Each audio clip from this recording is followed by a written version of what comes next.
What is up? I'm Marcel and welcome back to The Modern Filmmaker. In this video I'm going to show you how to use Fusion to make animated titles in Davinci Resolve 16.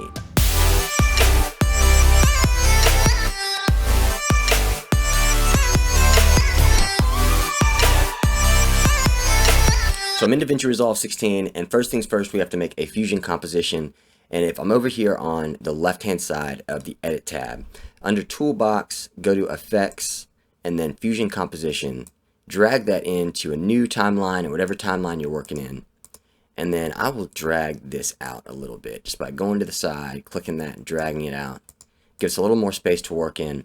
And then click the Fusion tab, which will take us into Fusion. And I know Fusion can seem really overwhelming at first because, I mean, it pulls up with this just a bunch of blankness and you're like, where do I even freaking start? But once you get the hang of it, it is a lot simpler than it looks. I like to kind of look at it as a tunnel from left to right. Instead of looking at it as layers from top to bottom, Fusion kind of works in this node structure. And if you kind of think of this as a tunnel and everything you put in through here kind of comes out this media out. And that's what you see in the end. Everything that is before this media out. It's really simple. So instead of thinking from top to bottom, just kind of think from left to right and top to bottom. I know it seems complicated, but I'm going to start with a basic title animation, the blink reveal from my title pack, and it's really simple, really clean. And how I usually start off with any animation that uses little elements like shapes and stuff like that is by clicking in a background to just get a color base laid down and to make this shape that I'm going to make. And if you click this little background tool here, this background thing will pop up, the background node, with all these attributes on the right hand side. You still can't see anything, but that is just because you need to assign a preview window for this to be seen out of. And if you look on the bottom left hand corner of the node, you'll see these two dots, and if I click this left one, it'll go straight to the left preview window. And you can see over here on the media out node that the right side is clicked, but you can't see anything because there's nothing going over there. If I were to drag this line to the media out, then boom, you see what we're working with. You see how this works? It's really simple. Everything goes to the media out eventually. It's like a tunnel to the media out. But for now, I'm going to unlink that because that's not quite how this node structure is going to work out in the long run. But now that we have this background, I'm going to just make this white. I'm going to be working with white elements and white text on a black background. And so now we have a color. And then I'm going to make a mask for this color by clicking this little rectangle tool here. I was going to call it a square and then a triangle. I didn't know what to say. And so now you can see this connected to the effects mask triangle that's connected to the background.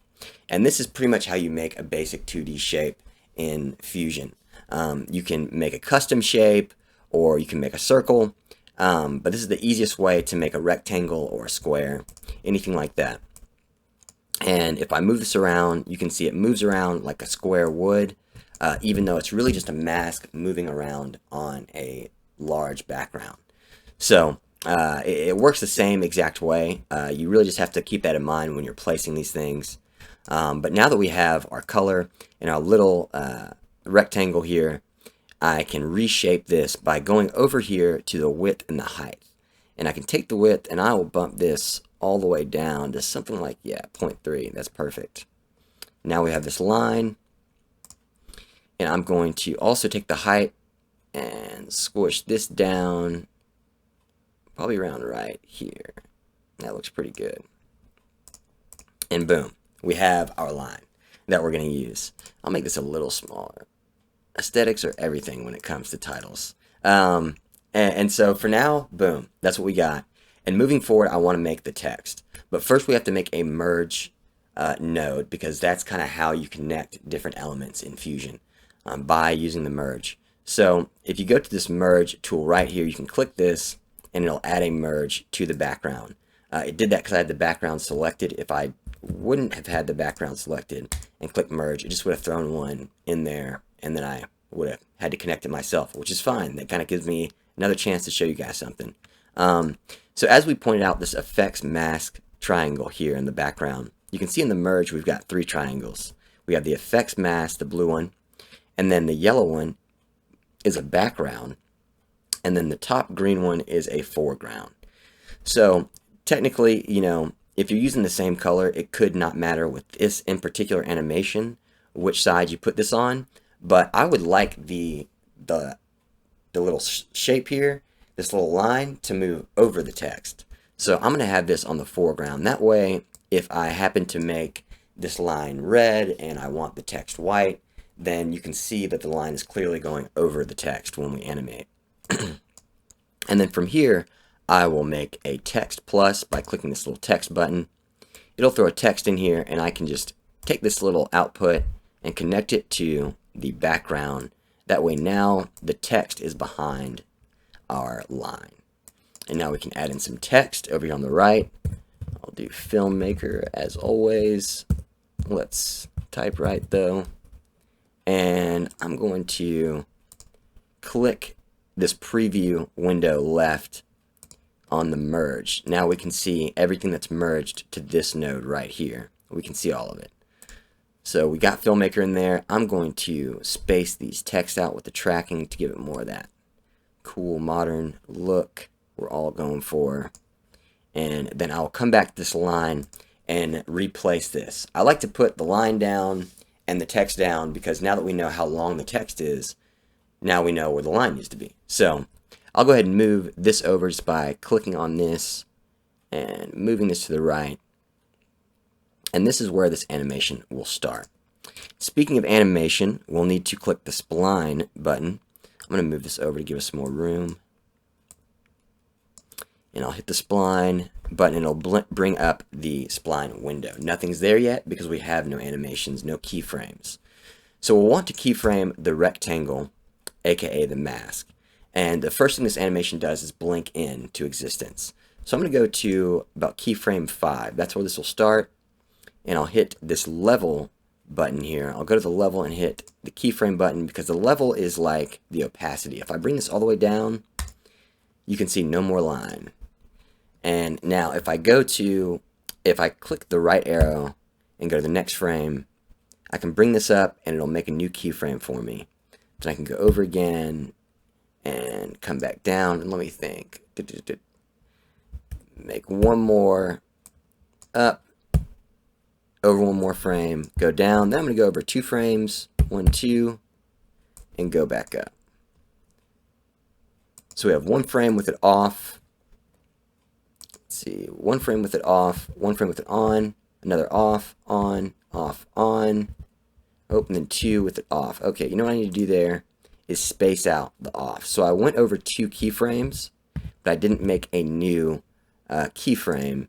Therefore, it kind of fades in because it goes between the one that's at 0 and the other one that's at full opacity. So if I go back 1 keyframe where it goes here to the middle, pull that down, boom. Now we kind of have this glitchy blink in. That's really tight. And one thing that can make it a little smoother, you can see these all in the spline window now. And we can give ourselves a little more space here. And this button here will zoom in to fit. So that's a really nice button if you're like over here working on some different, splines, and you're like, oh, I gotta get back to wherever, or where is everything, Boom, just click that button and you're back. Oh man, got a new comment. That's awesome. Thank you guys. Love your comments. Leave more comments. Love the comments. Anyway, moving on. So if we grab all these just by clicking and selecting all these and press S, that is the smooth button, and it'll smoothen out all these. Now you see these wavy lines. So now it kind of smoothly goes in and out of these little keyframes, which is really cool because it gives us a little more of a technical kind of look. It kind of flutters more than it does blinks. So it seems more like a fluorescent light, like flickering on, than it seems like a straight blink. Yeah. See that? It's like a little flutter. Anyway, moving on. So from here, now that I have that there, I'm going to go ahead and animate this over. So in that last keyframe, it comes up at about keyframe 11. So I'm going to go, let's say 5 keyframes. 1, 2, 3, 4, 5. and I will make a keyframe in the positioning, because now we're going to slide this thing over to the left. Click that, then I'll come over, let's say we're on keyframe 16, I'll come over to about keyframe, let's say 26. It's probably not even long enough, but we'll just click a new keyframe there. And then I can go to the X position and drag this all the way over to the opposite side. Boom. And now we should have the blink and the slide.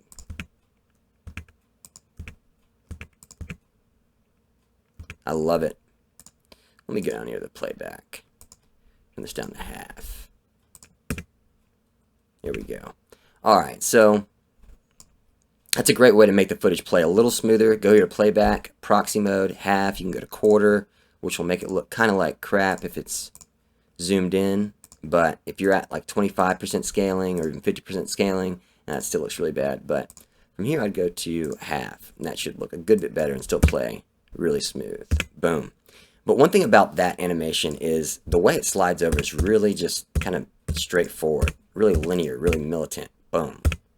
And that's not really that cool. So I'm going to click this zoom to fit button again so we can see everything now. And I'm going to do that same thing I did earlier. I'm going to click and select these two new keyframes, hit S, smooth those right out. Now we should have a much smoother blink. Boom. That looks a lot more organic, a lot smoother. And honestly, I'm even going to pull this one here out a little more. You can see it made these little points here. We can stretch this out to determine how long it takes to ease into the next animation, or the next keyframe.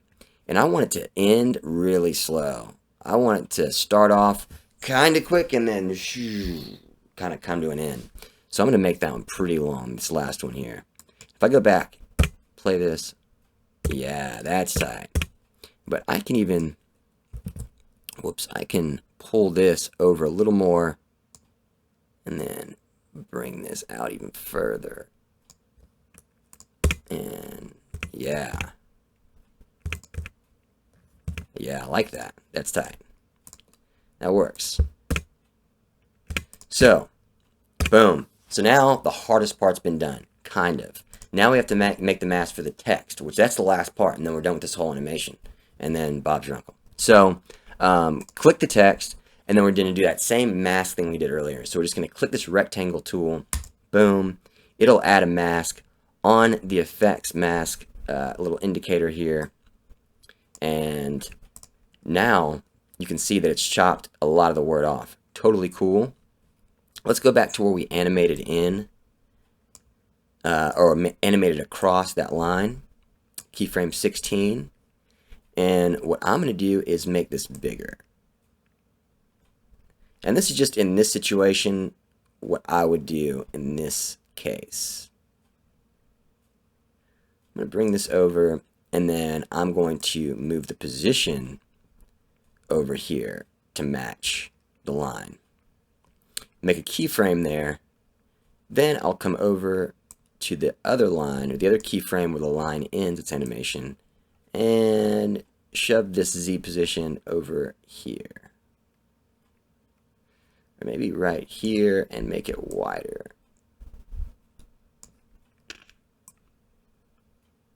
I'm just making it wider for symmetry. You can, it would have worked the other way as well, but this works just fine. And then let's go back to that first keyframe, make sure this one's spot on, because we made it wider.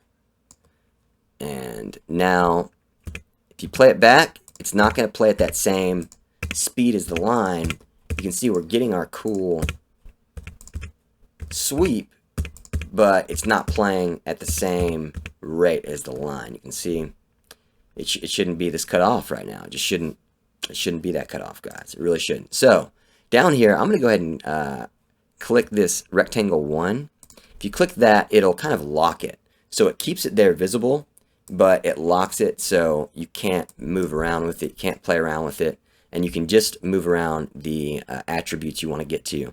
If I click it again, then it'll take away completely, and so that's just good to know if you ever need that information. So with Rectangle 2, I need to make this the same speed of the other animation. So I'm going to do what we did before, select both those keyframes, hit S, and then the way I usually do this, I don't know if this is a professional way, but this is the way I do it. I just kind of match them up. This one's locked, so I can't move that one around. I know I can only move this Rectangle 2 around. So I'm just going to go here to this handle and pull this over until it kind of matches at the top. Then I'll pull this over and boom, that looks pretty solid right there. Now, if I play through this, it's almost sticking right on that line. And we can make a few more adjustments. Boom. And I think now it'll stick right on that line. That looks great. So now, boom. That is so sick. That is so sick. I'll show you how to animate this out, but come on, guys. It's pretty much exactly what we just did, but backwards. From here, though, I would connect this to the media out, and then we can come back to the edit tab, and we have our animation here ready to go. You can put it on top of footage, do whatever you want with it. It's super awesome. You can render it out. Like if this was a normal animation that I was going to use all the time at the beginning of a video, then I would just edit it out as is, and then I can just throw it on top of other clips, you know, just bring it in as a clip later on. To take up less CPU power. That's just if you're using the same exact words and everything every time. So now that we've made something a little more simple, I'll move on to something more complicated, a little more advanced, but a lot of fun. So you guys bear with me here. I'm going to start just like I started the last one. I'm going to move in this new Fusion composition. And then I'm going to elongate this a little bit to give us more room to work with, just in case we need it. And I will go to the Fusion tab. So now that we're here, I will get rid of the spline window for now, and I will make our text first. So I'm going to start just like we started last time, but this time I'm going to make the text first. So I'm going to click the text tool, so it gives me a text here on the screen, and I will type in my typical filmmaker and space it out a little bit. Let's click this so we can see it in the left preview window. Space this out. That looks good right there. Maybe even make the size a little bigger. This isn't really that important though, so I will move on. And let's see. Let's go ahead and make our mask. That's not really necessary for now, but just so we know it's there. And I'll widen this to about, let's say, right there. I like that. And from here, we'll leave this on the bottom. You know, like the chain of command I was talking about in the last one, you know, you want the dots or the squares to drop down. Oh, and this one we're going to make the Technica animation, by the way, in case you were curious. But you want the squares to drop down, and then you want them to animate over on top of the text. So I'm going to have the text be on the bottom, and then from here I'm going to add a merge to that text. And it came on the foreground. That's perfect, and I can move this over to the media out. And this whole line right here will stay exactly the same for the rest of the video. And from here, I will make a background to make our first square. Then I will click the rectangle mask and go ahead and I'll add a merge. Actually, first, I'll just go ahead and take a look at this in the left preview window by hitting that little left dot there on the background node.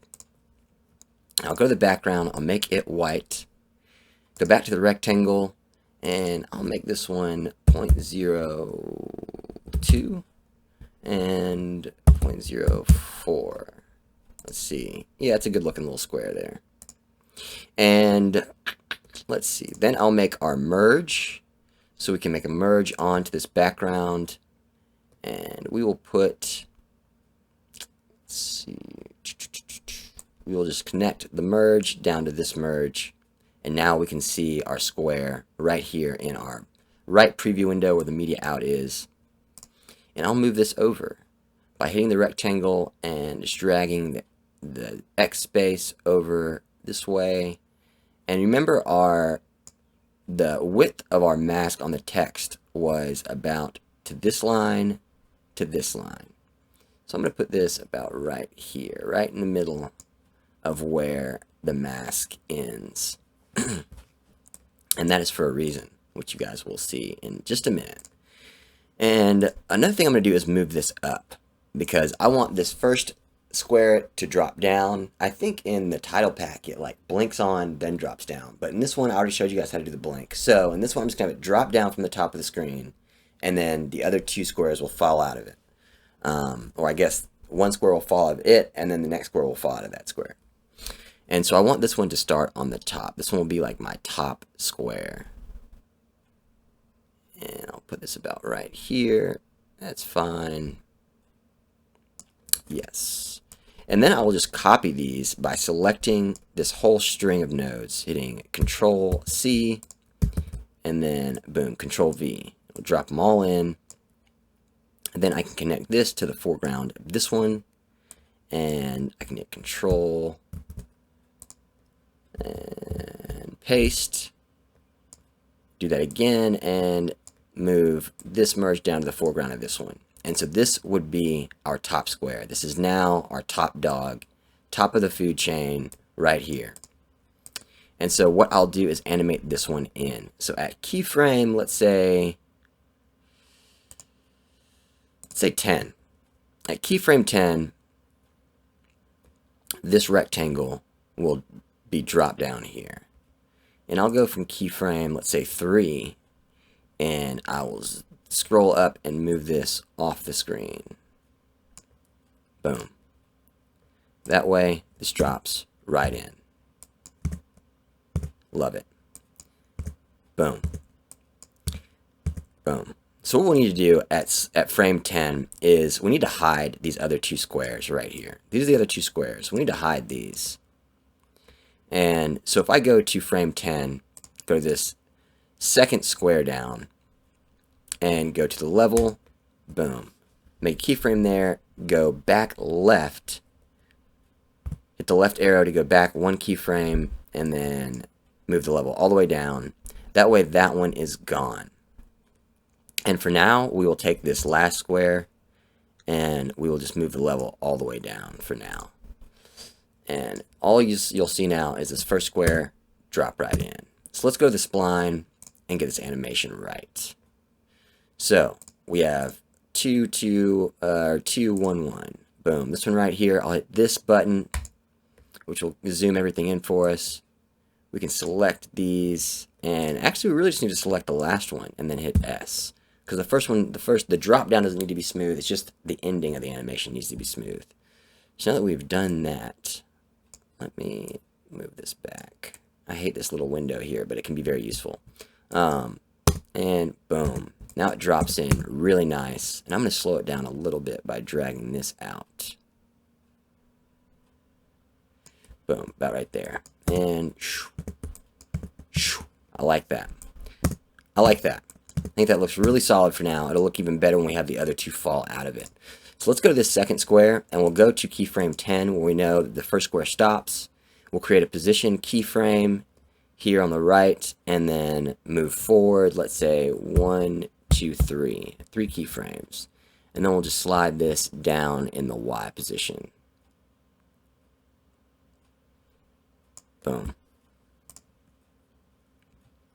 Now if we select that last keyframe and then hit S, smooth that out, it should have a cool little drop out.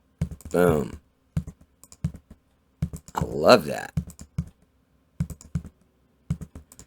And then we will do the same exact thing for number 3. But if you notice, number 3 will have to drop out of where number 2 came from. So we'll go to keyframe 13 where the second square stops, and that is where we will move this last square. And the way to really do that well is go to the second square, go to the Y positioning, copy that at frame 13, go back to the third square, paste it, and then it'll be exactly in the same position as the second square.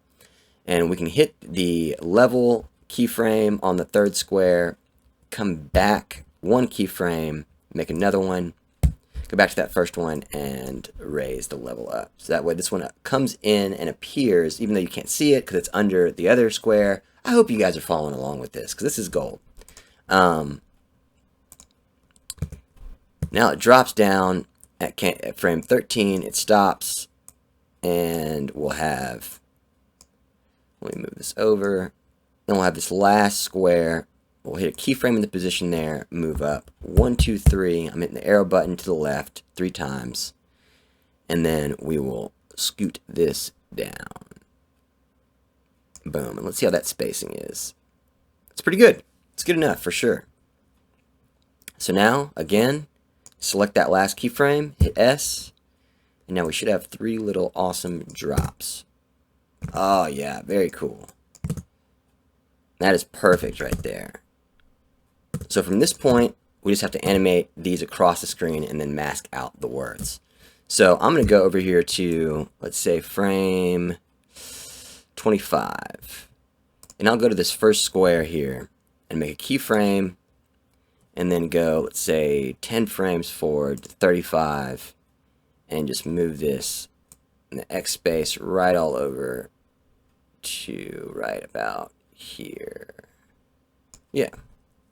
And then I can take that X positioning, copy that, and then come back to frame 25, go down to this bottom one, the one right underneath it, frame 25, keyframe, then go to frame 35, and paste that X positioning in to make sure that they're perfectly lined up. Do the same thing for this third square, frame 25, keyframe in the positioning, frame 35, paste that X positioning information in there. Yes. So now all I really want to see is, so I'd like to see all of these at this point. Let me hit this button again. And now I can select all of these and hit S to smoothen them out. And boom. And one thing you can do that's really cool is just take one of these and maybe throw the positioning off a little bit. So maybe slide this one forward so it smoothens into the animation a little slower than the rest of them. And then now you kind of see that they're a little staggered, and we can do the same thing, maybe this top one. Slide that over a little bit too, but not the same exact, yeah. Now they're a little staggered. It looks a little more organic. I love that look. Very cool. Yeah, we'll leave that right there. And maybe even take just one of them, let's say it's number, it's this last one, and pull the keyframe one frame to the right. Yes.